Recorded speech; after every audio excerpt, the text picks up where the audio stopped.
Let's go. Wake up. It's the morning run. Big dog Chico, Philip Dukes, and your main man, Uncle Neely. Get your hydration on. Let's have some fun. It's the morning run.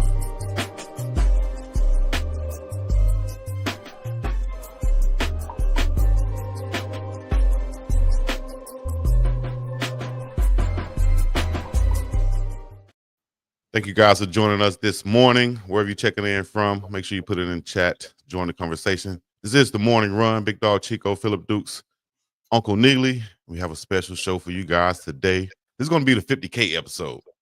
You know what I mean? For LeBron James. Shout out to LeBron James, the GOAT, out there doing his thing. We're going to be talking about that. But we have an extra special episode because we have /Stewart, the Buffs legend, joining us today on this episode this morning. Oh, now, Right.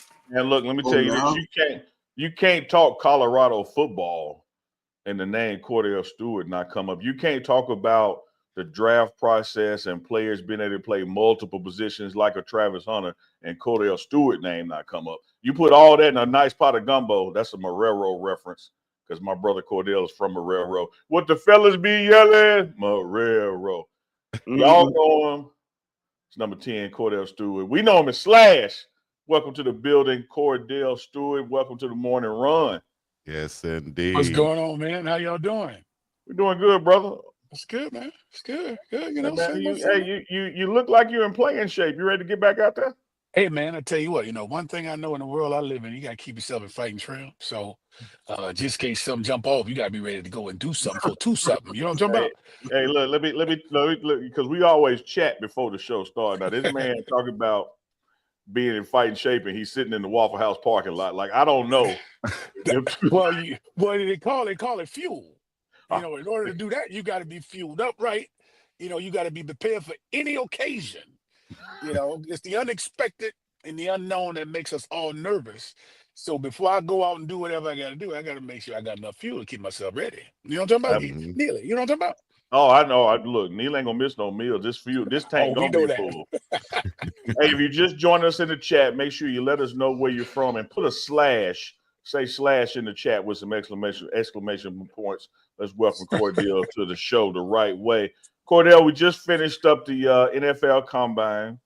You, of course, went to the Combine, drafted and whatnot, and Shedeur elected not to. And people wanted to make a big deal about that. And I didn't want to make a big deal about saying he's arrogant. When you look at that process from your experience and parlaying into what Shedeur is going through, talk to us about how you see the landscape out there. Well, I mean, just to go back what you said a second ago, with Shedeur not actually participating in the Combine as far as the activities were concerned. He did all the other stuff, talking to teams. But I remember when I came out in 94, 95, there were a few quarterbacks that didn't work out. I was one of the few that did, and I needed to, considering the things that were being said for as being so mobile and athletic that I probably could go to Canada and be drafted high in the Canadian draft.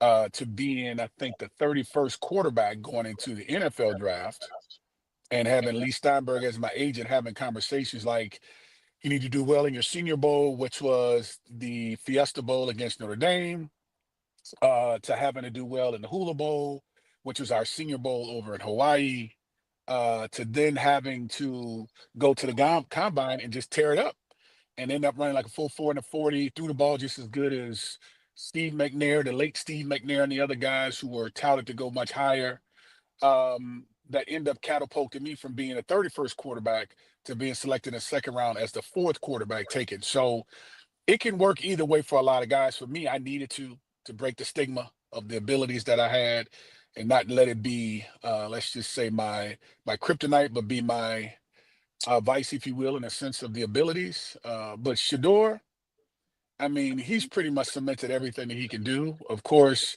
we all would have loved to see him do something. I'm sure all the scouts and organizations would have loved to see him do, but he chose not to. And like many others that haven't, it's okay that he didn't.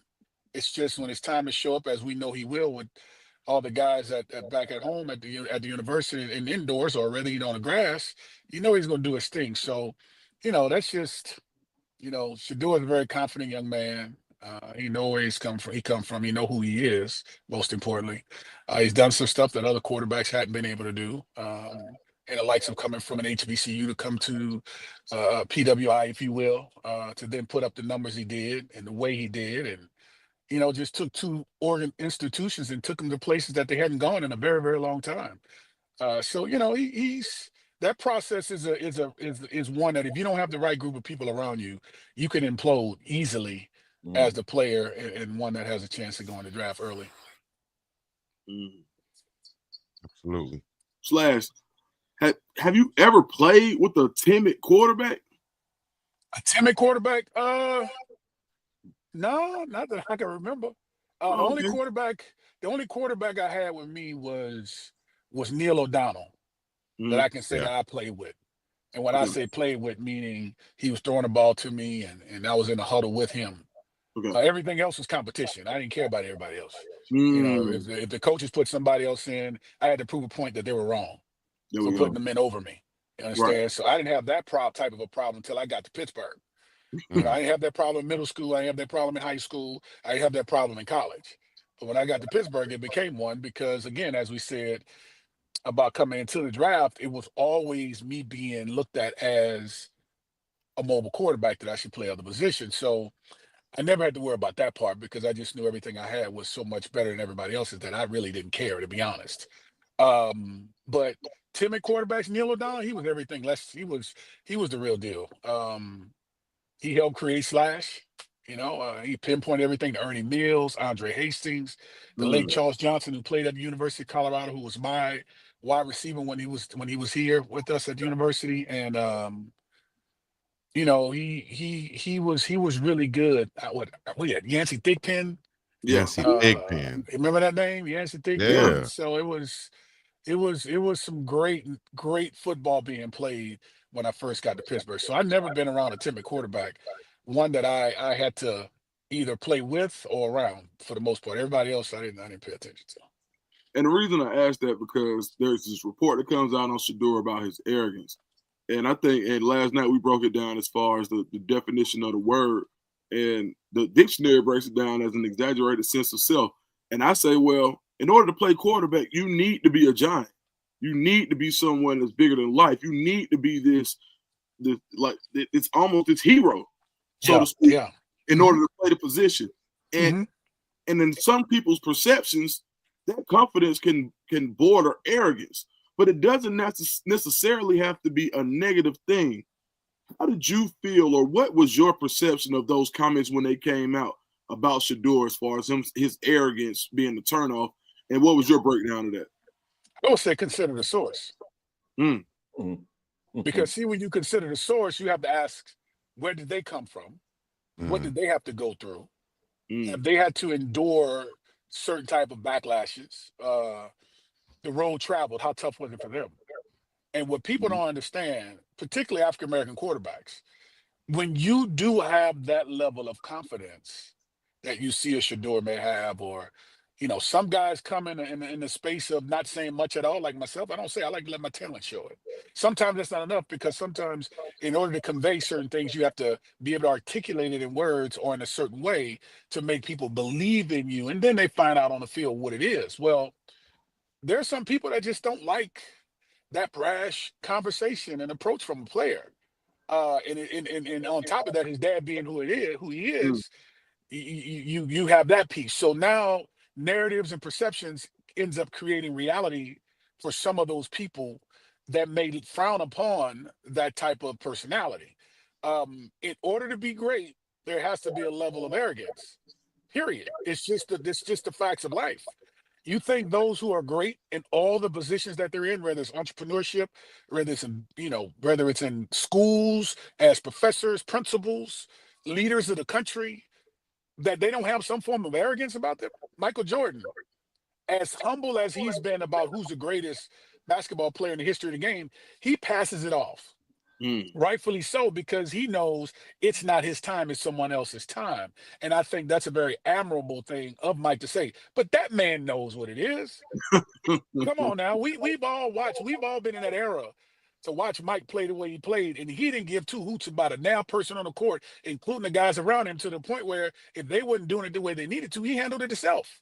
Right. And so when you look at Shador and how he handles himself, he has to feel that way about himself. He knows what he's going through. And because of the things that are being said, the things that are being said, he has to be that way to let them know you can feel the way you need to feel. I only need one relationship. It may not be you, Yeah. but it'll be somebody. And I like that I like the way he's being, because if he's not being his true, authentic self, then who the hell is he? Yeah. Love that. Love that.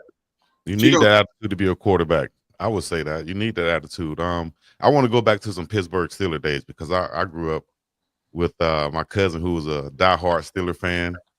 And he used to beat us so bad in Madden, especially in 2000, 2001, when /Stewart was like Michael Vick on Madden before Michael Vick, man. There you go. Let's go back to some Pittsburgh Steelers days. How was your relationship with the great Coach Bill Cowher, and talk about how he kind of helped develop you and the Slash? Well, it's crazy that let me help with that story just to make sure most can understand it. It wasn't something where they forced me to do it. I voluntarily asked, can I help? Because that year in 95, we got injured early in that year. If you go back to Three Rivers, where Barry Sanders gave Rod Woodson that shake and bake move on the turf, and he tore out his ACL. Damn, there's a MCL too as well. You had Neil O'Donnell, who broke his pinky finger in his right hand. I think you had maybe Andre Hastings or Charles Johnson. A few of the receivers were going down. We ended up having to get Johnny Barnes from San Diego to come in and help out. And then in practice one day, when I warm up with Neil O'Donnell, throwing the ball back and forth to him, I'm kind of running the top of the routes, kind of, simulating that a little bit, just to give him a moving object to throw the ball to instead of just standing still. And plus, I wanted to keep my, my heart rate up a little bit, because I didn't want to, collect any fat pockets in my side, in my waistline, after being in such great shape, sitting there holding the clipboard. Pardon the pun for those who are listening. But it was one of those situations where Neil ended up saying, hey, because he saw I was catching the ball, he said, well, if we need you to play wideout, would you do it? Yeah, if I need to help the team that way, coming from Colorado, it was about the team. If I need to help that way, sure. So one thing led to another in practice, of course. I'm running on a kickoff team, running down, creating a good look, to being on a punt return, to playing a little running back, receiver, and quarterback. I just stayed busy. And man, my first play from the line of scrimmage, I end up getting a quarterback sneak against the Jacksonville Jaguars, I think on like 3rd and 15, got like a 22-yard gain. And the next week we play against the Cleveland Browns, and then I run from one side of the field to the other and throw the touchdown at the back of the end zone to Ernie Mills. And then that's when Slash was born. And so once that happened, it became a life of its own. The more success I had touching the football, the more opportunities they were creating for me on the field. So I think Ed Bouchette from the Pittsburgh Post-Gazette, a newspaper in Pittsburgh, said, Kordell touched the ball like 39 times. And of the 39 times, I got 36 first downs or touchdowns. Damn. And so Coach Cowher and Ron Elhart and especially Chan Gailey started coming up with this Buffalo package, and it was for me. And so I end up becoming, by week maybe 7, 8, or 9, the third wide receiver on the team, which meant I end up being a starter at the wide receiver position. And if we needed to run some plays at quarterback, we ran a few plays here and there, bootlegs, outside veer option. We found ways to sprinkle, some athleticism on the offense that defenses weren't prepared to stop. So we end up catching everybody off guard. And I think that was the first time, I want to say the first time outside of that run and shoot offense that was in Houston with Warren Moon, to where we came out with the first 5 wide receiver set. Everything else was 4 wide receivers. We came out with the 5 wide receiver set. So that just catapulted into something to where I end up competing for the starting job and just let my talent show itself, similar to what we see today with the Jalen Hurtses and the Jaden Daniels and all the other mobile quarterbacks, the Josh Allens, and and we were doing that stuff we've seen today back in the mid 90s and early 2000s. So that's kind of how that Slash life evolved, and Coach Cowher just pretty much just watched it and just let it kind of do its own thing, and before you know it, greatness began. Hey man, I've always said Slash that every institution was once a revolution. You My know, man. so things that we see as commonplace today, somebody was ridiculing and shooting at it when somebody first did it. And I remember when the Detroit Pistons broke out with that 3-guard offense with Dumars, Isaiah, and Vinny Microwave Johnson. Then, like you said, I remember when the Steelers. I'm a diehard Cowboy, so I wasn't feeling it I'm at the sorry. time. But I remember when y'all broke out with that five receiver set with you out there, and like you said, everybody does it. You look at what Golden State has done with 3 guards on the floor playing small ball. You look at now, everybody, it's 3 trips one side, 2 to the other. When you talk about that dynamic of what you brought to the table, let me go back to a little pre-draft with you, because this guy over my shoulder here, Travis Hunter, when they were talking to you and you felt the need of the combine, well, let me throw so I can prove I'm more than just an athlete, more than just a runner. When you would do your interviews, were they talking to you about drafting you as a receiver, athlete, or drafting you as a quarterback? What was the tone and tenor of those conversations? Great question, Neil. That's a real good question. I'm gonna give you the Steelers. So the Steelers, when I went in there in the room, it was Ron Earhart, it was Tom Donahoe, who I think is with the Philadelphia Eagles now as we speak, I think. He's kind of like the GM. He's the guy behind in the back of the scenes, one of the scouts that really understands how to grab players. Remember Bill Nunn, the great Bill Nunn? He was in Pittsburgh. His son was on, I think, what it was, one of those movies, Spike Lee movies. Um, but it was one of those situations where the Steelers asked me, if we needed you to play something else, would you? What the hell you think I said? Damn right I would. I didn't want to stop that I didn't want that to impede me from getting in. And then I had the Indianapolis Colts and the Chicago Bears who wanted to try me out as a running back. Now remember, when I was coming out of college, I never did all that other stuff before. I just knew where I came from, Marrero. I knew I had the abilities, but it was at the quarterback position. And so when the question was asked to me to do the running back stuff, I told him no. The Steelers and no one else, truthfully, outside of Indy and Chicago, didn't ask me to do anything else at the combine. Everything else was throwing the football. It just was a matter of who would be able to coach that style. Like it's almost like, I remember one time one of the coaches in Pittsburgh, I'll say it like that, was like, I don't know what you're thinking. Or I don't know what you're going to, I'm like, bro, like Chan Gailey was the greatest, and Mike Mularkey was the greatest at it. He said, Cordell, I don't care what you do. Protect the football, keep us ahead of down and distance. And he would allow me to understand the principles of each play that we had to run, to the point where in 97 and 2001, those are my most being me moments. One coach said, well, Cordell, he get to the point where he just wants to do his thing. And I'm like, what is the definition of do your thing? I've never in my life said, let me do my thing. and when I heard that from the media, when there was a story written maybe a few years ago, I'm like, I'll be damned. It's like everybody makes so many excuses because of their inability to coach. People run from coaching. People want it to be a certain way for their comfort, but the comfort, it doesn't derive around the coach. It derives around the player on the field. And the reason why Jalen Hurts, and I got emotional when I saw him win. I thought the Brand Jordan with Love Hurts, and the music they were playing, when they end up doing a little commercial with him, and it was really good because that dude literally keeps the main thing the main thing. And who's ever is in his camp, whether it's at the organization in particular, especially because if somebody in there don't believe, it has to be 1 or 2 people that do. That matters. Because if it doesn't, or if they don't, it's going to always be an uphill battle subconsciously in your mind. And it's nothing like, I get being angry and frustrated, but why do you have to be mad to go out there and have a good time? Why can't people just understand what it is? Let the players be who they are, man, and implement something within the system that you have that allows that player to be himself. That's what makes Travis Hunter so special. Why? Because their head coach didn't try to change him. The head coach said, you know what? We need all of that of what you got to be good. And guess what you got out of him? All of it. That led him to becoming the best player in all of college football by a landslide with getting the Heisman Trophy. And it went right there to the University of Colorado, which means we got 2 of them things, all right? So it's like, get out of the way, allow these players to play. Now, don't get me wrong. Now, there is some foundational basics in the sense of what you want done when it's time to do it. But when you have that type of talent, the worst thing you can be is so traditional the way you can't get out of the way. You only see what you see. Because sometimes guys look at stuff with their eyes wide open, but they're steadily being blind the whole time. And I think, you know, and this is the part that's so intriguing with me with Travis.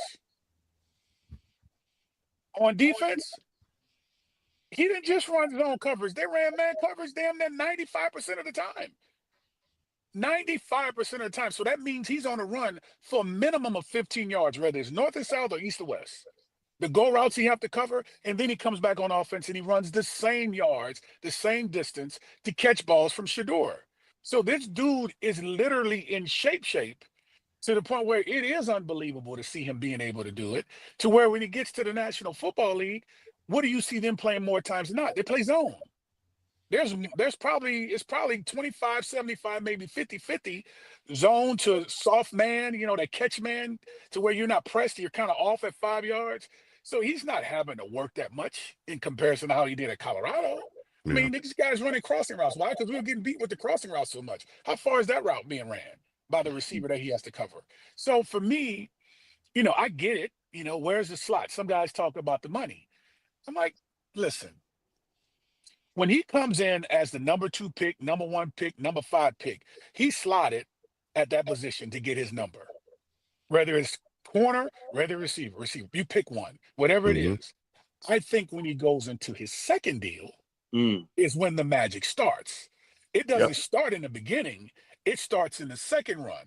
And he'll know as his body develops and he's going to naturally gain 5 to 10 pounds over some time. His body's going to start selling in. He's going to know what he can and can't do. But I don't think you pigeonhole him to tell him he can only do this, that, and the third when he's that athletic. Because I guarantee you, he's probably better than, if not their number 1, maybe the number 2 or that number 3 receiver on the depth chart. Guaranteed. Because the athletic ability to identify the football, particularly as a receiver, will translate phenomenally as a corner. That's why he's been able to. How many DBs we know wanted to be wide receivers, but they couldn't because their hands were trash? A multitude of them. There's only one that we know was really great at catching him, and he's coaching right at the University of Colorado because he took him back to the house every time he did catch him. Every time. Slash, let me ask you this, because you touched on it with this coaching mechanic. Let me say this, y'all. Let me get in order and proper. If you're just joining us, it's live with the morning run. We got our man KORDELL /Stewart. Shout out to the sound man for giving Slash that horn. So, KORDELL, like, you touched on it when you said something about coaching. The 3 of us here on the morning run, Big Dog Chico, Deuce Scoop, yours truly, Uncle Neely, taking nothing away from Travis Hunter. We strongly believe Travis doesn't win the Heisman if he's not with Deion Sanders. And here's why. Because only Deion Sanders was going to allow Travis to be Travis and understand how to coach that, because he was that himself. And it's the same thing when I look at your trajectory coming out of Marrero, right there in New Orleans there. You got a LSU looking over you, but you got a coach coming all the way from Colorado to get you and then let you be you. And then look how the Steelers succeeded with you when they let you be you. It's a lot of times, Slash, like you said, coaches don't want to coach. They want to just grab a 5-star recruit. They don't want to get a 3 or 2-star and coach him up to it. They just want to take the easy route of it. And sometimes, a lot of times, that's really setting the player back. You know you're telling the truth, right? So it's going to go on deaf ears. You know when you tell the truth, they don't never listen. You know that, don't you? I just want you to know that. So just gravitate that. Just put that in your mind. Just put that in your mind. But, you know, it's, you know, Coach Mack, the late Coach Mack, who we know passed away this year, man, about a month or so ago. Tough time for us as Buffs. But that man sat in my living room and told my daddy everything he needed to hear about what they were trying to do. And we were trying to get from the option pass to the pass option. And we ended up doing that. And Coach Mack wanted me to bring my strong arm, my strength, because I was in high school. I was benching 355 as a senior, squatting 500, running a full 40 and 40 on grass. Yeah, we were doing that then. And so, you know, it's like he wanted that. because I ended up being, if not the biggest quarterback that's ever come through there running an option. I ended up being the strongest arm quarterback to come through there. Everything, like, just broke all the records for sure. But Yeah. he did a phenomenal job of taking what I had with Les Steckel as my coordinator, to Elliot Uzelak, who became a coordinator. He stayed the coordinator up until my senior year, and I got Rick Neuheisel as my quarterbacks coach, who also coached Troy Aikman when he came Mm-hmm. from Oklahoma over to UCLA. And that was the greatest, addition to my game that I honestly can say in the early stages of my quarterbacking career on the collegiate level, well, just on close to the professional level, was him, man. That dude had me so amped up. I didn't know what I was taking, and it was just off of just natural, just love for the game and understanding what I needed to do. But to your point, yes, if Coach Prime, well, let me go back a little bit. Let me slow down. When Travis was here in Georgia, dude, all of that what we saw in Colorado, that dude was doing it here. Yeah. So that wasn't an accident of who Travis Hunter was. I used to watch him because I think it was ESPN's 100 or whatever ESPN creates for the players. And I just remember this kid looking like a Philadelphia Eagle uniform here in Georgia. Yep. Yep. And I used to see this kid jump over kids' heads for interceptions and touchdowns.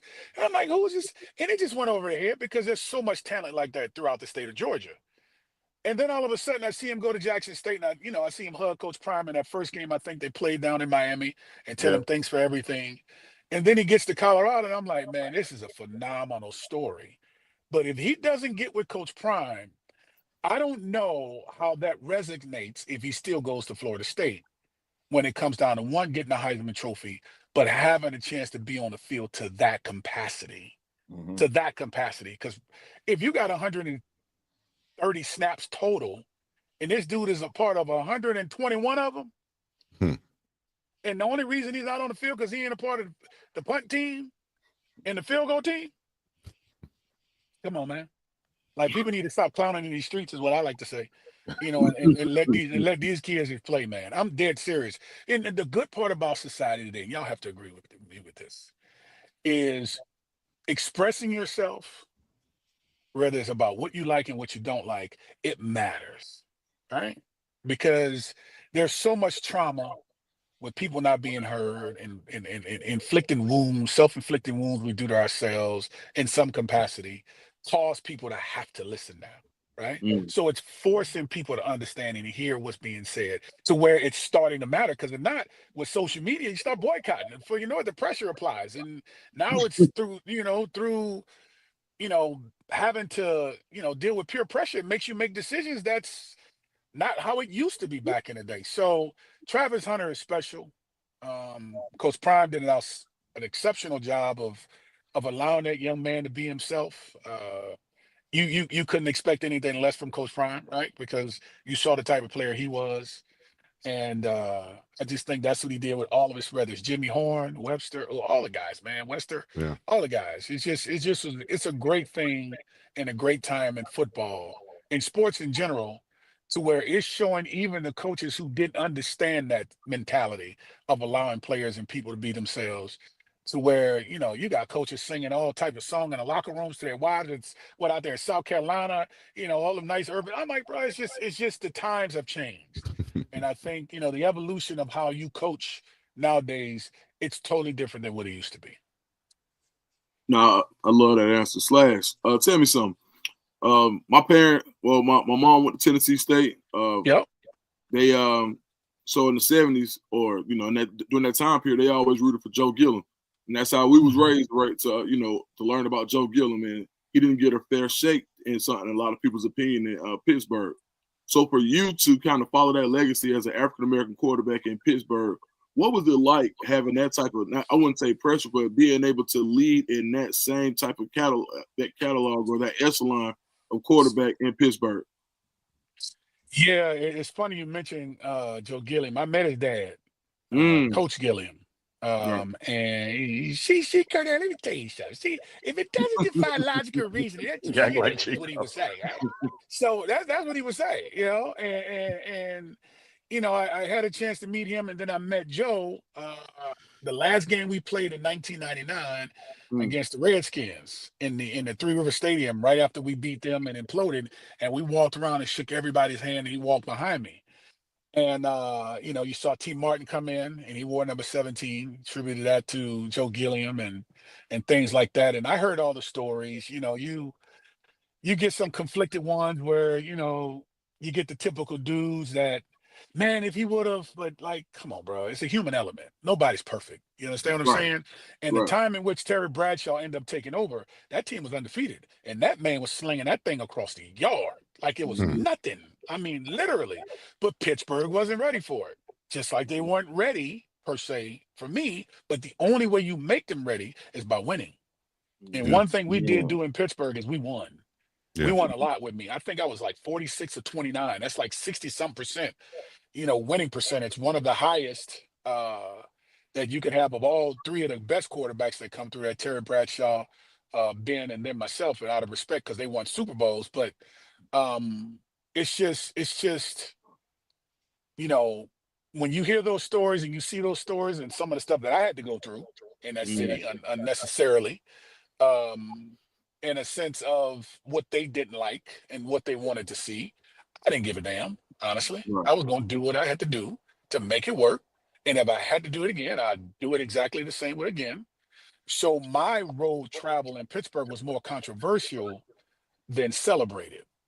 And so if you look back on it, it's hard for the media or anybody to, because remember, narratives create perceptions. Perceptions then becomes reality for those who don't know any better until you do your homework. Right. And so I'll give you a couple stats. I like to do this every once in a while for validation here. I was the first quarterback, considering that, Coach Cowher may have said that he still saw me as a wide receiver, and a lot of people said the same thing. That I was the first quarterback in the history of the organization's existence, going back to 1931, to complete over 60% of my passes. Now that's a wide receiver. Okay. I'm just saying. And 75, 35, and 5, which is 75 throwing, 35 rushing, and 5 receiving. There's not a single quarterback or a player in the history of the game that's done that before. But you'll come back and say, but Cordell, Cam Newton threw for over 100 and something and rushed for over, but he hadn't caught 5. Well, Cordell, Taysom Hill may have caught, 10. He may have rushed for 10, and he may have passed for 25. Well, how many? He got 40 more to go, or 45 more to go. So, it's like when you put all that together, that is Slash in real life. And, it becomes a one-off until it becomes normal. Once it becomes normal, then it becomes valuable, and there's some value in conversation. But right now, it becomes kind of like just a situation that took place, and he was a quote unquote hybrid player. But I beat out every quarterback that was there when I said the opportunity to start. So, hell of a Dude, quarterback. let me tell you this about Slash and about black folks. It's two feelings, right? It's two emotional charges that just can't be beat. Never. One, having receipts. 2, having the big joker when you play spades, and you got this book. Like, well, Slash just threw the big joker down on y'all. Like, he came with the receipts. Like, look, don't try to rewrite history. The numbers are the numbers are. Let me tell you this, Slash, it's been going across the bottom. Out of all that Shedeur accomplished in Colorado, you still got the highest winning percentage of the starting quarterback. Your record still stands. Well, I think it was 83% or something like that, Chico. Yeah, crazy. Yeah, 83% winning percentage, 27-5-1 as a starter. But for someone to say you're a running back or a receiver, like Let me say this about that, man. And and sometimes you have to have transparent conversations. Shedeur did an exceptional job, man. Considering, and I don't like to blame the O-line because we got to make plays. But because sometimes it was kind of shaky, only blocking 5, which I like to block 6 or 7 sometimes because we got to protect the quarterback first, is, you still got to make the plays. And regardless if Shedeur gets sacked for 10 yards, he'll come back and throw that thing for a 35-yard gain on 2nd and 1,000 and get the first down. It just doesn't make any sense to see that young man be able to do that and do it as if it's first down. And it's unbelievable. And those are traits that you can't teach anybody. You have to have the will and the internal desire to want to be able to go out and do it. And he does. Now, in this era, this is an era where this is what they do. They throw the ball across the yard. To be able to put up 1,000 yards plus to Michael Westbrook in one season, to 1,000 yards plus to Charles Johnson in one season, where a fullback as well as 2 tight ends in the game matters. I'm not talking about a 5 wide receiver set. I'm talking about 3 wide receiver set, sometimes 4 if you're lucky. To put up that many yards in one season at a time which running was my thing. I mean, they had what? Ty Collins ahead of me. They had Kerry Collins ahead of me. They had Zaire. What is it? What Zaire was it? Mark Zaire? What was Zaire's play for Georgia? Eric Zaire. Eric Zaire, yeah. Eric Zaire. You had all of these quarterbacks that were ahead of me that was allegedly passing quarterbacks. Just imagine if we had this system way back when with all the talent we had at the University of Colorado. So that work that was put in is still standing the test of time to help you understand, even in this era of football, those numbers and the work we did, Michael Westbrook, Charles Johnson, Christian Fourier, Ray Caruth that we know of for other reasons other than on the football field, Phil Savoy, Matt Lepsis, who went from a tight end to play offensive line in Denver. I mean, we were in Rashawn Salam, the late Rashawn Salam, and Lamont Warren even, Herschel Troutman out of Florida. Like we really was putting in work, Neely, for you to bring up that stat. And I'm sure with a few other stats that's still in there, and one that will never, ever go away in the history of the Big Eight. When it comes to all-purpose yards, I lead with all-purpose yards in the history of the Big Eight. And you know how long the Big Eight was around? Yeah. And come on, man. I mean, it's beyond ludicrous for anyone to question the ability of yours truly, man. Come on. Put that big joker down there. That's what I'm talking about. I'm feeling like Shador right now. Don't you dare. You have the audacity. Nah, but it's all good, man. That's the evolution of life. That's the evolution of the game. And all you can say is you got a footprint in it. Just like you guys are showing what you do. It's being pioneered in a way to where somebody else going to try to follow the template, and you'll be able to come back later on down the road when there's a few more grays in that beard, Neely, and fellas, you get a few more grays and y'all stop using that Beijing and stuff like that. You see it. Dukes, he calling you out, Dukes. That ain't even naturally black, man. That's come on, black. dog. Come on, man. Come on now, dog. Y'all will be able to, tell the great stories about the things that you did on the show. I mean, look at the work you're doing, Neely, in Colorado with the RV, the big bus that you guys have. Come on, man. That's and I'll go back to this real quick. Because the numbers haven't been like the numbers for the white quarterbacks. And I never like to speak race. But it's when the numbers are so small, right, for the African-American quarterback, whether it's the guys that can run or the big arms, the Shadors of the world, the Jalen Hurtses of the world. When the numbers are very small, they're going to continuously be firsts, right?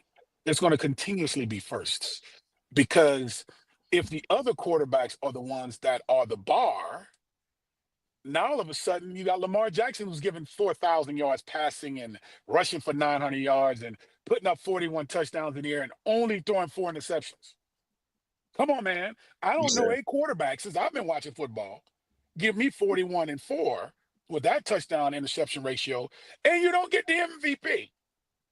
Like, so it's like you just keep on watching sports and you keep watching football, even basketball, the same way with what you see what Steph Curry's doing and the numbers he's putting up. No one's talking about him being the GOAT, but he's in the GOAT conversation. He gets one more championship. We can't deny him of it. But I'm just saying it's the evolution of the game to the point where they're going to always be a first every year.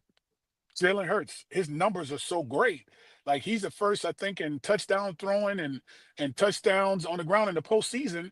And he's beaten all the great quarterbacks. Who has he beat? He beat Patrick Mahomes. He beat Lamar Jackson. He beat Josh Allen. Who hasn't he beat who's supposed to be the elite quarterbacks in the league since he's been a starter, particularly in this season. And people still aren't. So we just got to keep on going. Still progress, still work in progress. And you got to make people understand what it is so they can know what it ain't, and help them understand they got to stop clowning and folk facing, stop playing games, and call it what it is. Stop clowning in the street. Stop clowning in these streets, man. You got to stop clowning in these streets now. You got to cut it out.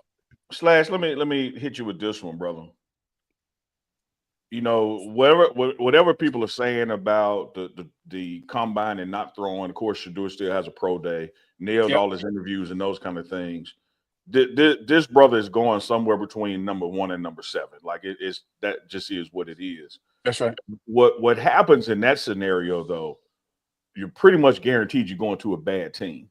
Now, I don't think that there's anybody more equipped than Shedeur Sanders to deal with that. When you look at the offensive lines that he's had and still leading in completion percentages and touchdowns, winning the Johnny Unitas Award, et cetera. When you look at since Jackson State to his final year, this brother has had probably 6 offensive coordinators.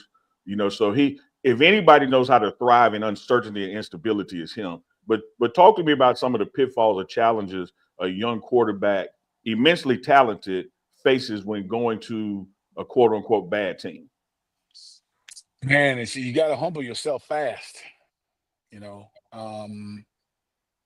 There's nothing wrong with being confident in yourself, for sure.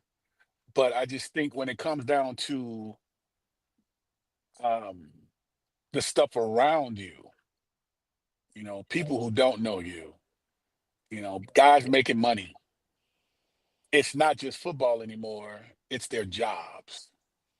The likability of players towards you, or even you liking them. Like, there's a lot of moving parts on a National Football League level that's different than how it is in college. We can control young men in college. Even though there is money, you still can control them because the money is being controlled on how you give it to them, right?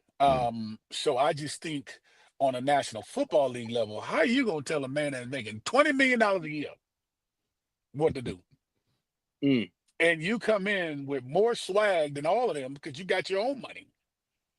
So it's use the Munda, baby. You got your own money. You got your own money. And so now it's like, okay, how do I transition myself? Travis got his own money too, y'all. You know what I'm talking about? There it is. Look at that. He got his own money. I say he got his own money. You hit the jackpot, baby. $1,000 bill. It's just any player that has that type of confidence, you don't change who you are. You just identify your environment. And I think if any player of that type of stature and a sense of confidence, Heisman Trophy, your expectations, I don't want to say you have to put them on reserve, but I think you have to learn the room. Once you learn the room, and that's humility, once you learn the room, you know the buttons to tap. If you don't learn the rooms, man, it's going to be tough. I mean, look at the kid Williams out of Chicago and some of the stuff that he's been saying and how he comes across with not knowing him behind the scenes, but just what you see. It becomes a humbling experience to where you start questioning yourself. You start having breakdowns. And I'm not saying he did, but you look a little different than what you did when you were at USC. And so, it's just going to become a reality check, especially at the quarterback position. Because if there's, say, for example, we got Tennessee Titans, then who do we have that? We have Cleveland, then we have the Giants, then we have the Jags, I think, and then we have New England, correct? New England is 5, right?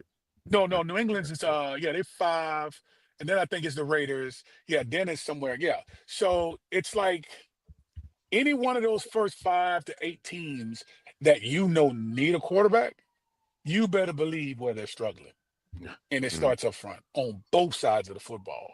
Because football is played from the inside out. It's not played from the outside in. Right. It just doesn't work that way, especially for a young quarterback. It goes from the inside out. So if the inside is good, and what I mean by inside out is O-line, D-line, and then we kind of work ourselves out to the outsides. And I think once those portions of the field is handled well enough, I think a person like Shador and everyone else that wants to play quarterback, they'll have a chance to flourish. And it's like, I don't want to say, because it's just a different dynamic in the players, man, on the national. That's why Coach Prime mentioned, in the early stages, that it's tough for him to want to go coach in the National Football League. He ended up doing something to somebody because these jokers driving the same Ferrari are more expensive than the ones he used to drive, or Lamborghinis.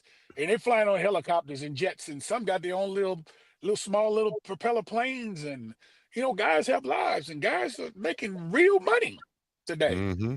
Real And play. so, it's Shador is special, but he's going to, have to buddy up with them old linemen, man, to make sure you figure out who got the two left feet, which one of them got the two left feet, which one got all the kids at home to where he on his last leg to make sure he get to that next contract, Yeah.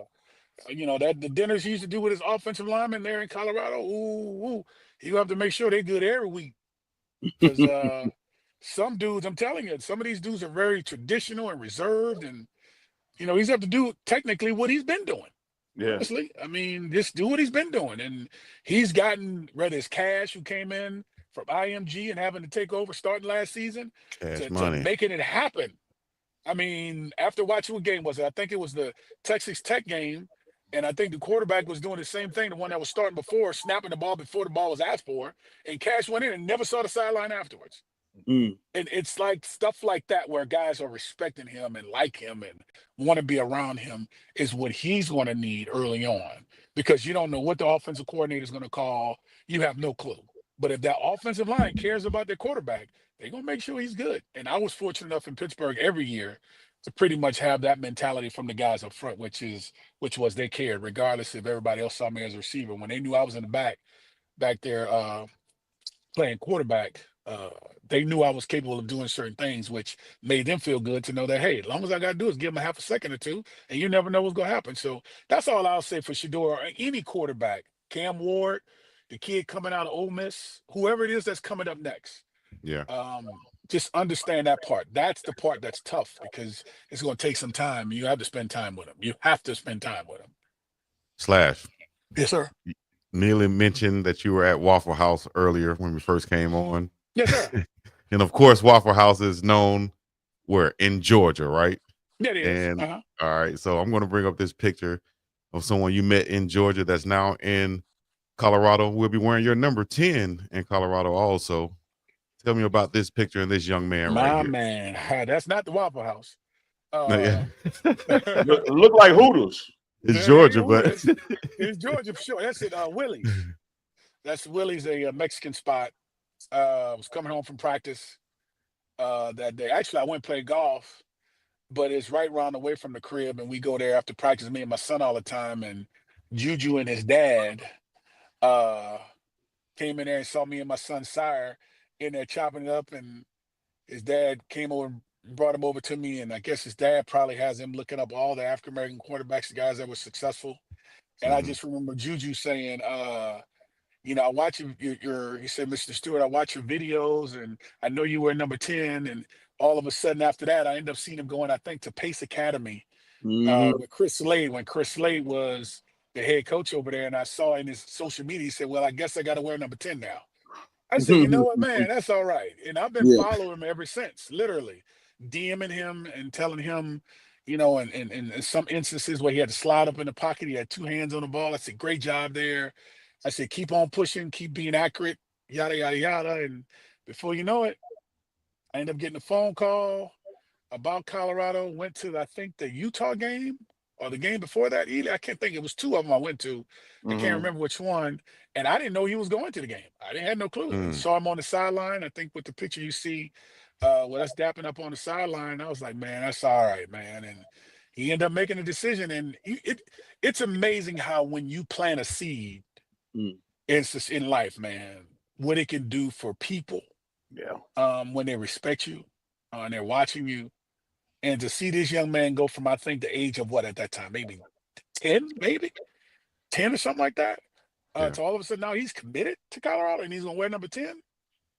That makes you feel pretty good as older guys. You can see the whiskers under my chin, they're a little gray now, but to see that, I could have been a guy that was shunning the kid off, man, and it could have turned the kid off to not want to even see the University of Colorado. And it's kind of a great match and great timing because Coach Prime is there now. Shador's done a great job of carrying the scepter of being a quarterback there, and that kid wants to walk in those footsteps. And it feels good to at least have a recipe inside of that gumbo, of influencing that young man to have an opportunity to at least want to visit Colorado and consider it. So I guess you could say, people get upset when you say this, but I like to say I had a little bit of something in that thing, helping that young man get there.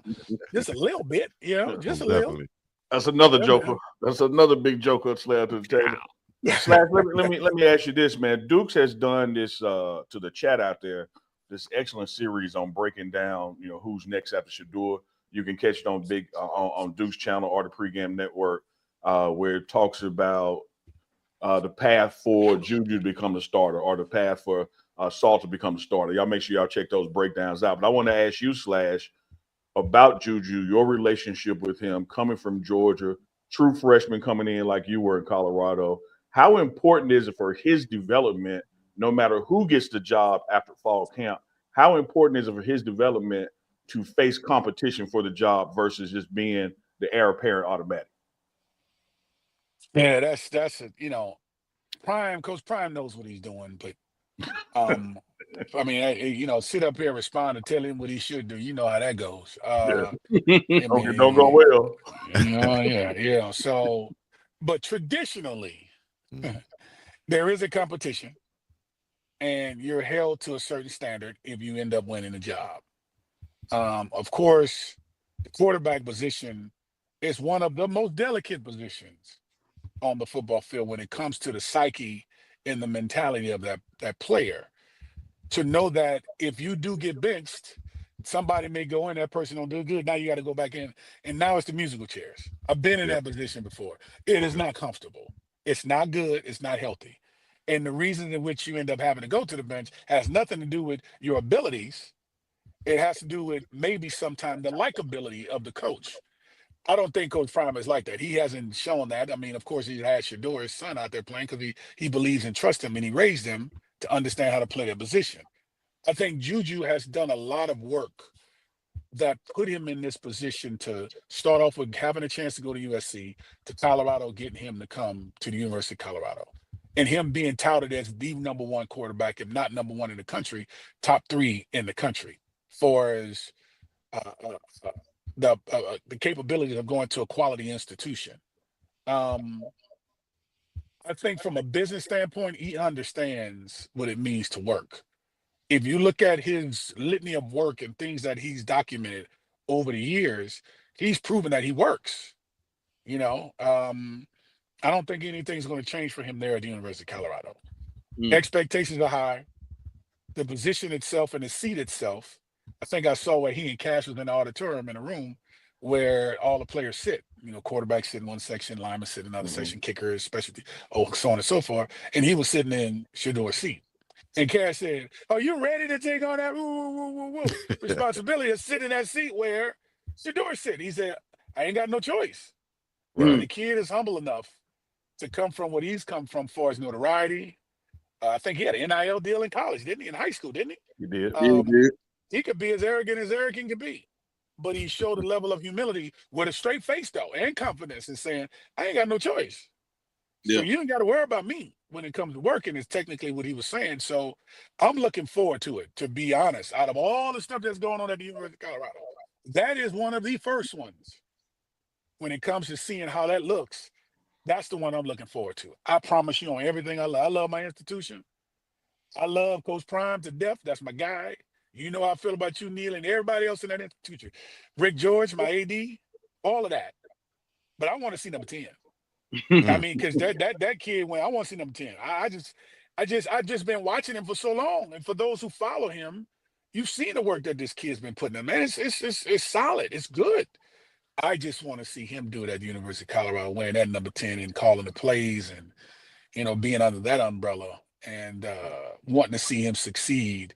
Because, through nepotism, he's not my kid, but through nepotism and selfishness, you know, him wearing that number 10 is a great thing, and him being, you know, a part of, I guess, my mental state in the sense of seeing this kid grow and staying in contact with him. I'm really excited, man. I'm like, there's some excitement for me on that in that position right there with him, with that kid. Shit, excuse my mouth. I can't help it. I'm sorry, but I Tell him, can't Neely. wait to see it. I can't wait to see it. Hey, like I tell everybody, this hour show, emphasis on hour. You can cuss all you want. Plus, Waffle House parking lot. You got to cuss in the Waffle House parking lot.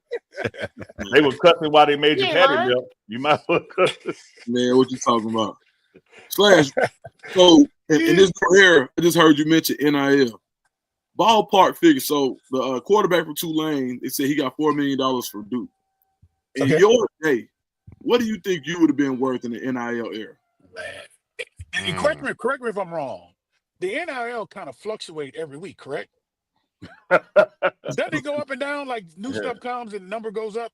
It mostly goes up, but it fluctuates. Yeah, it fluctuates, right? Like the stock market. After that Hail Mary pass, I ask y'all how much money you think I would have got. Just the Hail Mary pass alone. Let me tell you. Let me give you a black example. After that miracle in Michigan, that Hail Mary pass you to Westbrook, I just stood outside your door like Smokey playing Big Worm, been flipping the same money over twice. Like big purr, big worm. Hey, it's all I got, dog. No, bro, I'm dead serious, man. That play still exists. It ain't ever going nowhere. Yeah. In the history of the game, that's pros and college. Yeah. We was in the big house from the minus 26-yard line, and it carried the entire length to the end zone.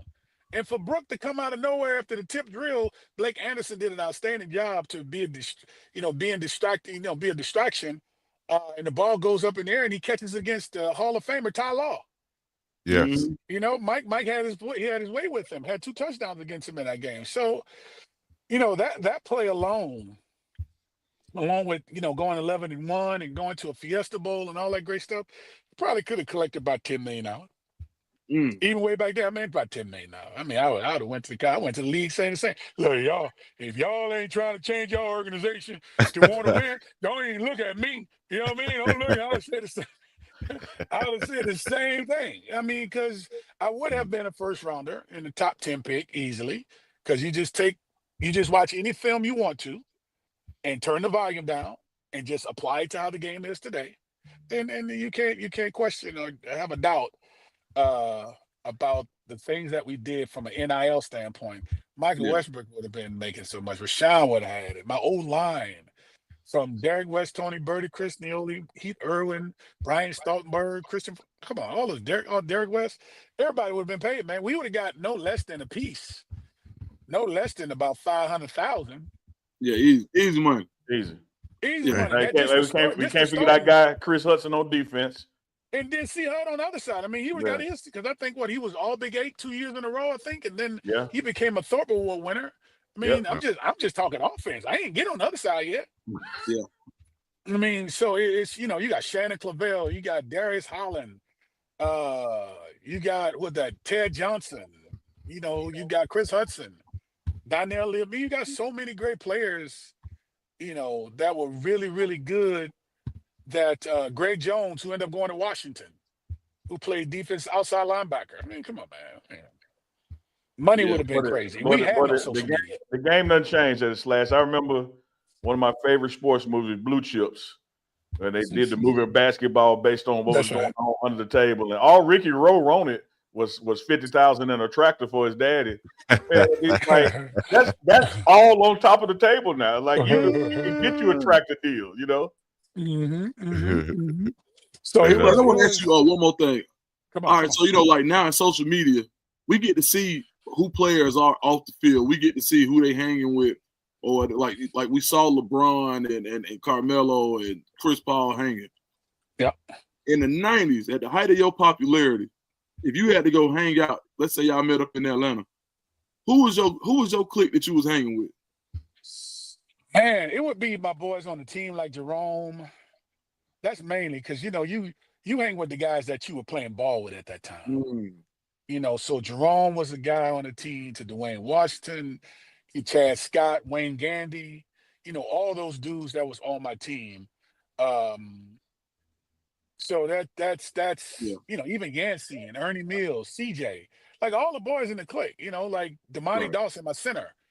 Damani We play Dawson. golf a lot. Yeah, Damani Dawson, Hall of Famer. Matter of fact, he emailed me yesterday about going to Ireland for the September 28 game to see the Steelers play. So we all stay. Rod Woodson, Greg Lloyd. I play golf with Greg all the time. Greg Lloyd. Yeah, Greg Lloyd. Yeah. Nasty. Hey, you got to win a fight. You got to win a fight in an alleyway. You taking Greg Lloyd or Mike Westbrook? Good question right there, dude. Great question, man. Mike crazy. Greg Lloyd is mean and foolish. Oh man! Wow, boy, that's they might want to beat me up for not picking them if I pick this. Right. I'll take both, man, because I want to make sure I'm good. As the boys say, pause in the front and in the back. Yeah, now they need the pause right there. Yeah, they need one. Hey, Slash, I just want to point out. I know you're rocking your purple shirt, but Greg Lloyd is a Kappa, just by the way. Well, but it's funny. It's funny you say this stuff, Neely. But you boys in red, y'all sure hanging out with the boys in that purple, boy. I tell you, it's called mentoring, man. We gotta try to instill something in y'all. It's also called safety. Nah, two things for sure. Y'all gonna be all right. Hanging out with the right boys. Y'all gonna be all right. Safety. Hey, you mentioned something about Hall of Fame, and let me ask you this. You got the first head coach in college football as a Hall of Fame, and then he brings on Warren Sapp. Now you got a third Hall of Fame in the building, Marshall Faulk, who I know you have a special relationship with. What does it mean to have Faulk on board in Boulder? Yeah, Marshall hits, that him being there is a little different. Marshall, we grew up together at the crib in New Orleans, and every summer we would play against each other for our summer camp game. And he would always, say if we standing on the south end of Folsom Field on our sideline, right? And Dale Ward is on the opposite end. So say they're on the minus 5 yard line and they're on the far hash away. They would do a toss and everybody would be running to that sideline to try to make the tackle or block. And all of a sudden, out of nowhere, here come Marshall Faulk running down the sideline, dude. When I tell you that was the prettiest stuff you ever want to see, being on the opposite end of where they were, in the direction in which they were coming in, man, Marshall was a bad dude. And when he got to San Diego State, he was even worse. And when I mean worse as in bad as in great. And he, he's the boy. He's a homeboy. He's a boy, man. He's the dude. Like, man, how did LSU let y'all get away, man? Because they wanted to change him to DB, and LSU didn't like black quarterbacks. I'm gonna say it. They didn't like him. Another big joker. They didn't like him at that time. They didn't want me. They wanted Tommy Hudson type quarterbacks. Okay. And so if you got a Tommy Hudson as your quarterback, what do I look like playing at LSU? I'll be playing what? At that time, maybe safety, wide receiver, tailback. Yeah. I'll be competing with Marshall Faulk for his job that he may have wanted to have. You look like an outside linebacker. Let's line you up on the edge and have you rush the quarterback. You're pretty fast and you're quick on your feet. You're really agile. Let's get I didn't mean to go there. That's how they did Willie Beeman. Willie said they had me running up tackling 250 pounds. I don't do that type of stuff. Man. Nobody got time for that foolishness. But Marshall smart. Marshall gets it. He's smart. He understands the game. I mean, he's been to a few championships.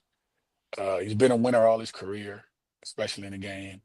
And I just like to see him do the things that I've seen him do out of respect, utmost respect. Like, that respect is a little more personal because I know where we come from and what we have to deal with to get out of there. Yeah. I'm not gonna sit here and tell you New Orleans is a bad place because it's not. That's where we were raised. That's normal, right? We think about how we make it and we move out. We start saying stuff. Man, I remember when I was eating like it was a bad thing. No, it wasn't. That's what it was. Yeah. Don't change. Don't get caught up. You ain't finna tell me potted meat ain't good. Man, potted meat is delicious, boy. Let me tell you something. Right? Come on now. Come on, dog. We ain't gonna say this as grown men now, dog. Shoot, boy, pardon me, was delicious. You talking about? So key word / said right there was delicious. Are y'all saying Yeah, I ain't gonna go off the This is rails. at the I'm not gonna go time, off the Pico, rails. like it's all we had. Like that was So that. I didn't know to look down on it. Here's a problem with you bougie boys today. See, your palate didn't change. Get him. Your palate didn't change. See, now He you ain't done lying. forgot.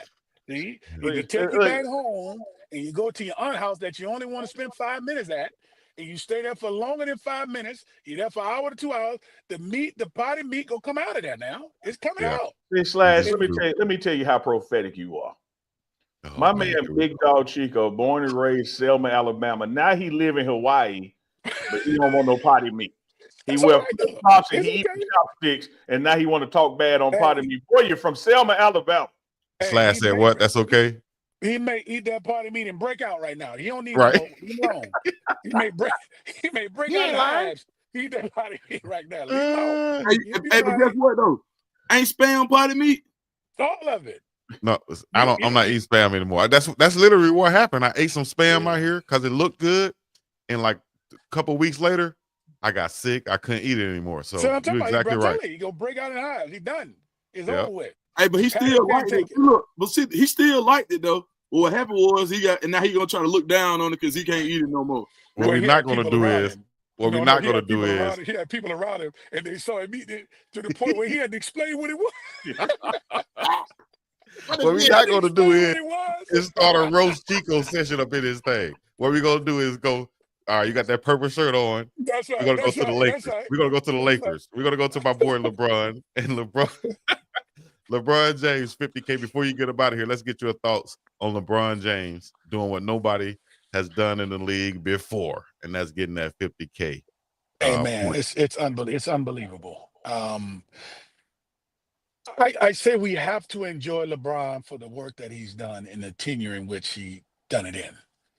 The problem I have is when they start comparing him to Mike. Leave him away from that. It doesn't, you can't do it. It's unfair. You go down a rabbit hole. But because of what he's doing, you cannot question it. You can't doubt it. He has done overall the better job than any other player in the history of the game. An overall better job. It's just once you say the 50K, you're going to start mentioning that 4-letter word that's going to cause a problem, and it's called the GOAT. And I just say you have to be careful where if you're speaking of the 50,000, stand on that. Stand on his numbers, because we can also say numbers that Mike had just in 14 or 15 years that took LeBron 20 plus years to get to. And so you start mentioning GOAT and championships and defensive player of the year and offensive player of the year in the same year, like the work that man put in is second to none. But what LeBron has done probably will never, ever be able to be done holistically.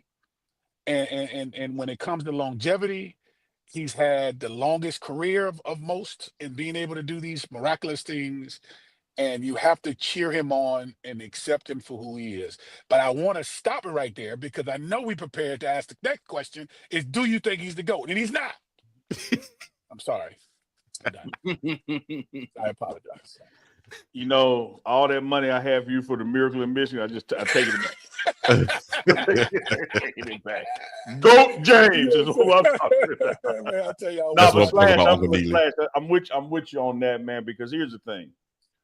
I think that the LeBron Jordan debate and the futility of it, no matter which side you're on, the appreciation for what you're witnessing LeBron do. And so I think you have to take this stuff in eras by what the rules were, the style of play were, the style at that particular time. But the fact of the matter is, for this brother to be 40 years old, got to 50,000, still doing it. Every time he got to a benchmark in points, he's been the youngest and the fastest to ever get there. You got to take your hats off to it, no matter where you fall in the argument of who's the greatest ever. Because there's some arguments that when you make the case for Jordan, well, the same arguments you make for Jordan would apply to Bill Russell. And there's some arguments where you're making them for LeBron that would apply to Magic or Kobe. I think you just got to rock who you want to rock with. But, man, to see this guy doing what he's doing at this level and he's still averaging the same type of points, assists, it's remarkable steals that he did 15, 20 years ago. Woo! See, it's you kind of got to separate it, right? It's like Who's the benchmark? Who's everybody trying to catch? Who's everybody truly trying to be like? Everybody wants to wear number 23. Yeah. I don't care who you are. What number LeBron wear? He was playing. I'm just saying. He wear for a reason. And that man is still relevant to the extent he is, to where everybody who's great, I don't care where he's at. What's the kid named Anthony in Minnesota? Yeah. All of them. Like they're all trying to find that next guy everywhere across. And that guy is Michael Jordan. But again, this dude, LeBron James, is different. He's special. I mean, he's a football player playing basketball. That's how I say it all the time. He's just a bully. He's big. He plays strong. He's in this era and where you can shoot, it's affording him an opportunity to stay healthy longer. Defensively, you know, he plays solid for his size. He's a true power forward. He's a true power forward in real life. He's a true power forward that has the ability to run the floor with the ball, and create matchup issues and cause your forward to have to come out, you know, outside the paint to get up to the arc to try to defend something. And more times than not, you end up leaving him there by himself. And so he has free reign because you're trying to protect the rim. So, you know, the things that LeBron has done and the way he's done it, coming directly out of high school, the expectations, it's beyond conversation. And for him to handle it the way he has, the best way he could, I think has been very admirable of him. But I'll say this. He needs to stop listening to the noise. He needs to talk to Shador and stop being consumed about what people say and how they respond to him, because he can't give a damn. You know, if and he knows all the guys that talks about him. They got a job they got to do. You can't be, if that should fuel the fire. It shouldn't be me sitting here seeing you saying, man, it's a shame how people talk. Man, stop. No, you're too big for that. You make too much money. You're doing too good for yourself to allow yourself to get caught up into that matrix. Play the game, be you. And just let people understand why you are great and why you can be considered as the GOAT. 50,000? 50,000, Ocho. Come on, man. 50,000. GOAT. 50K. Now, I wasn't one of them guys who was on LeBron as the GOAT for a long time. I'm a Laker fan, of course. I said Magic Johnson was the GOAT for a long time over Michael Jordan. So I grew up as a Michael Jordan hater. You know what I mean? But I respect. You know what? Yeah, I'm honest. You know what? See, I'm pointing right at you. That, You're honest. Yeah. Not everybody knows how to be honest. Everybody like to play gated and go in directions that has nothing to do with the facts, and the facts be so jaded to where you sound like you're just hating. So just say it. Say you're a hater, and then I can accept what you say. You hear that? You hear that, Dukes? No, I hear it. I hear it, and I'm about to respond to it. I appreciate Slash's assessment in this one particular category, but I'm gonna have to offer a friendly amendment. He's honest as it relates to this debate, but he lying about that potty meat. He lying about that spam.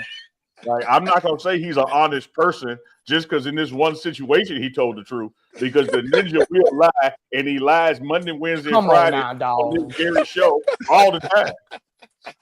Unbelievable. You said the ninja. I like that one. Yeah, he look. This ninja. Are you just a Michael Jordan hater? No, I grew up as a Lakers fan. He had to hate Jordan. He had to hate Jordan because he's a Lakers fan. He had to hate him. He had no choice. Slash understand. You had to hate, you know. So I came up, and I've been late on this LeBron GOAT thing because, like I was trying to say, is I still respected Michael Jordan. You know what I'm saying? I knew what he did, and with LeBron now doing what he has done for this long period of time, dog, you have to say this guy's the best basketball player to ever play. Now, was Jordan greater for a shorter period of time? Yes. But we're just talking about being a basketball player and what God created. I think LeBron James is that. Let me help you understand something. Hold on. Time. Okay. See, what you ain't gonna do is clown right here in my face on live, this Knob Network here. See, Michael Jordan at North Carolina as a freshman and what he did as a sophomore, it was second to none. Winning championships with James Worthy. You got to remember the work he put in when he was in college. Now, when he gets to the league, he can't help that he got dudes on the team that's garbage. He can't help He that. played with James Worthy and Sam Perkins in college. And where was LeBron at the same who age? was Sam Perkins and James Worthy when we saw them in college? We didn't know who they were. We had no clue. But Michael Jordan knew when he walked in there. He knew that these guys are the men. But what I'm saying is, we always, like they say with Scottie Pippen. Scottie Pippen was not that player. That's why Charles Oakley was roughing him up and clowning him so much early, because Mike was trying to get him to understand how he just needed to play that Robin role between Batman and Robin to help him do some things. And then when Phil came in with the triangle offense, then they had some direction. And then that's when things started working. But people act as if Mike had all of the first rounders and all-star players like LeBron had over his entire career. Man, LeBron had Shane Battier. Man, and who else he had? Michael Jordan had Orlando Wood. No, not Mike. Who else LeBron had? LeBron had a plethora of great Hall of Fame players. Yeah, he had to go. But that's the era that he played in, though. I think that's the era that he played in. Michael Jordan was crossing over Jeff Hornacek. Man, come on, right? He was playing against the insurance salesman. Y'all wrong. See, that's why y'all wrong, guys. See, Danny Ainge and y'all so dirty. Y'all so wrong. See, this look. Let me tell you this, Scott. Let me tell you this, Slash. I would co-sign with Chico. I'm a hater. But there's some background you need on Chico, though, dog. See, you from Louisiana. Yeah. I'm from Mississippi. Yeah. Chico from Alabama, Deuce from Georgia. Like, that's the South. His name, baby. Okay, like, and not only is it the South, it's the Black Bible Belt. Yeah. You got to understand, Slash, when you debating with Chico, you debating with a man that broke a window out of the church intentionally. You can't. Come on now, dog. The man has no moral compass. I just saw somebody at the bottom of the ticket say Michael Jordan didn't win a championship. I think until he was with Scott. Listen. LeBron has had more first-round picks, more all-stars than Michael Jordan has ever had throughout his career. Michael Jordan stayed with one team. LeBron went to how many teams again? Even Steph Curry's career with one team, with 4 championships. And look what he's still doing. And we haven't mentioned that guy in the GOAT conversation yet. That is so disrespectful. This man is the greatest shooter in the history of the game. This dude shoots the ball from everywhere. He gets in the rafters and throw the thing behind his head backwards and makes the thing. But nobody talks about Steph Curry. But all we want to do is talk about Go James. All we want to do. That's all we want to talk about Go James. And all Go James did was find him some championships. And now, let's be honest. With Luka on this Lakers team, this is probably, since he's been with the Lakers, because I'm not going to count that indoor championship. I'm not going to count that for him. I ain't going to count that indoor championship. God. When it comes down to him having a chance to win, this may be his best chance to win, in my opinion. Oh, how many teams? How hard is it to go from team to team to team, and every year, or every time your team has a chance to win a championship because of who you are? He's not stable. He's not stable. He's not stable. 20 plus years. He's traveling all over the place, and then he ain't finishing all the games all the season. He's probably playing 50 to 60 games a season, at best. What? Give me one time in his career that he played all 82 games. He only did it once. Michael Jordan's done it. He missed it maybe one time, and he did it every single year of his career. Michael Jordan. See, that's a GOAT. What about Steph Curry? Yeah, that's a GOAT. Let me tell you this. A black man showing up to work every day is not the GOAT. That's a damn fool. I'm gonna take me a day off. Hey man, listen. Let me make sure everybody who's listening. You ain't lying. I love LeBron James. It's like arguing between Joe Montana and Tom Brady. Like, there is no argument at this point, though. Joe was the greatest then, but Tom has taken it over. But this dude, the way he did it, he didn't lose in a championship game, though. And he did it with a fullback, and he did it just with 2 receivers. And he did it with times where, because of the ruling that happened to Tom Brady in 2008 when the Kansas City Chief player hit him in his knee, the rules started changing.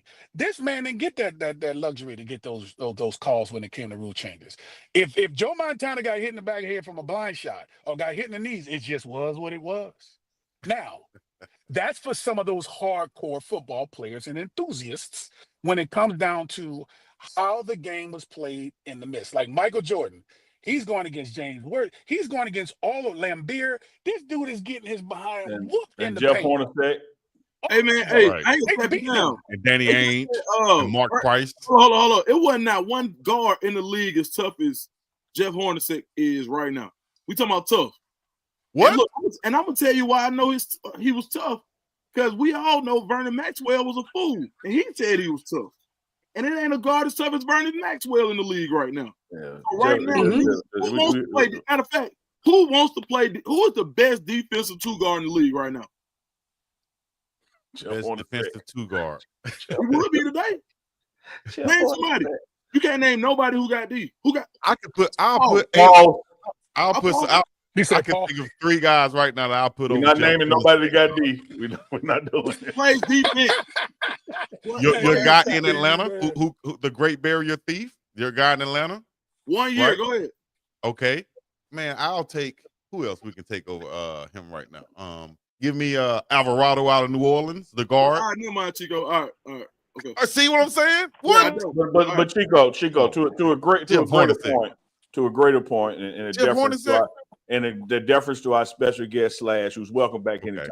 I love the way you frame that with Montana Brady, because it's the same thing for me with LeBron and Mike. You have to look at errors. You have to look what was allowed, what was the rules, the way the game was played. Was it inside out, outside in? Because it matters. Like it's great. You about to get mad at me, Slash. You about to get mad at me. Come on. As great as Steph Curry is, he is the greatest shooter in all time. Ever. If you put period. But if you put his career in an era where I could hand check you and put an elbow in your hip while you shooting and it ain't a foul, that number. See, that's where you go wrong. See, because if you watch Steph Curry, he uses their defender. He uses his guy to find just that much of space to make those shots, which we saw Reggie Miller try to do all the time. Reggie Miller was kind of that Steph Curry of this era back then. And that absolutely was.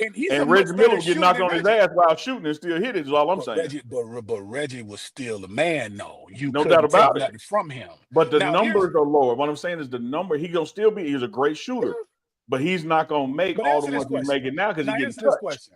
As physical as Mike was in that era, could LeBron handle that pressure? Considering when the dude hit him upside the head, he fell on the ground and he grabbed his head. You got to stop. No, because again, wait a minute now. You know what? Wait a minute now. I got so much. Wait a minute now. Wait, hold on. Yeah. Tears coming out his eyes. LeBron wasn't bleeding. LeBron was playing to the damn rules. If y'all go allow me to flop and get the ball, why would y'all gonna cause my battery to go dead on my phone? All right, yeah, we got to get up out of here. You just said LeBron wouldn't handle the 80s. No, he wasn't able to handle it. He don't like to be physical now. He's hurt every year. He gives you a maximum of 65 games a year, maybe 55 games a year. He sits out for a week at a time. Michael Jordan couldn't sit out. We're gonna have to continue this one. Oh yeah, we got to have Slash got to come back. Same time tomorrow, 11 Eastern tomorrow. We can finish this conversation about everything away from Colorado to talk just about this here tomorrow. Let's do it. Because people like this here. Because you know what? I've been having this with my black brother, and he kills me because he is a LeBron hater. I'll be ready to Let's do it. Tomorrow, y'all heard it here from Slash. Tomorrow, 11 Eastern, we bring it. I'm going to do some homework. You can't wear no purple shirt. Don't wear no purple shirt.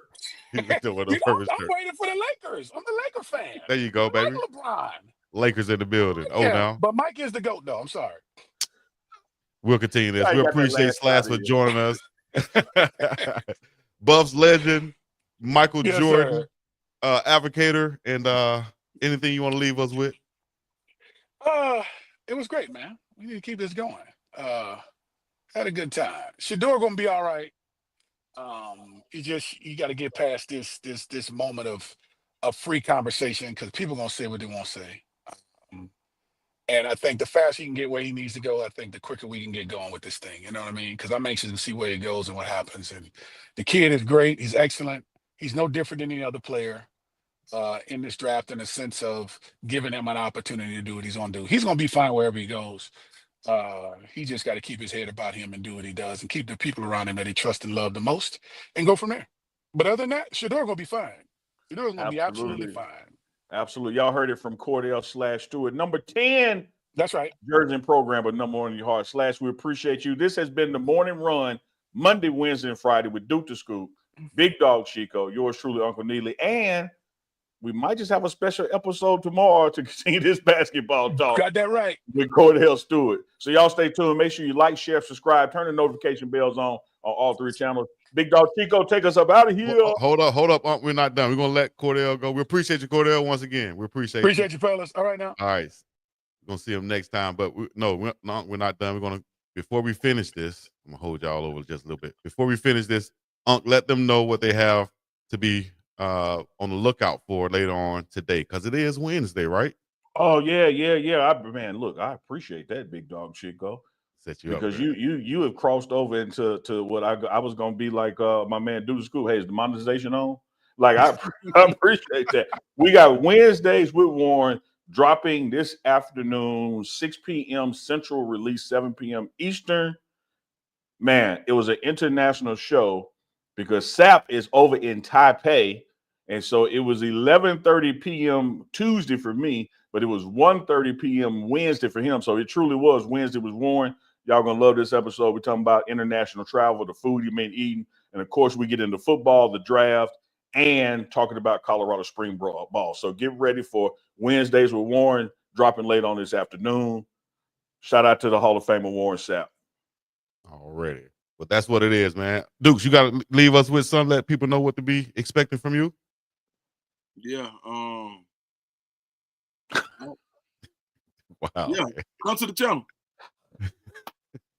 Yeah. Hey, throw that big joker down. Channel. You scared? Y'all know what it is, man. Exclusive with KORDELL Stewart.